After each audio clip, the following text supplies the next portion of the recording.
नमस्कार मंडळी, स्वागत आहे आजच्या नवीन रेसिपीमध्ये। आज पाहतोय अगदी साधी सोपी आणि गावरान पद्धतीची भजी। तर या ठिकाणी घेतलेत 5-6 कांदे, त्याच्यामध्ये मुठभर मिरच्या, पडीभर तेल टाकले, चवीनुसार मीठ, थोडा ओवा चोळून घातलेले। हे छान मिक्स करून घ्यायचंय। या प्रोसेसमुळे प्रत्येक कांद्याला मीठ आणि ओवा चोळला जातो आणि टेस्ट एकदम अप्रतिम होते। आता या ठिकाणी पीठ घालून थोडं थोडं पाणी घालून आपल्याला सरबरीत असं पीठ छान भिजून घ्यायचं आहे। बेसनाचं पीठ घातलेलं आहे। 2 चिमट इथे मी सोडा घातलाय। सोडा जुना असल्यामुळे मी 2 चिमट घातलाय।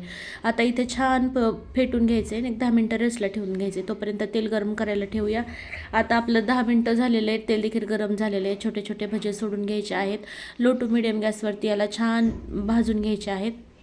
खरं सांगू, घरातील प्रत्येकाला हे भजे एवढे आवडले ना, कुरकुरीत आणि खूप खमंग झाले होते। काढून घ्यायचे आहेत आता भाजल्यानंतर।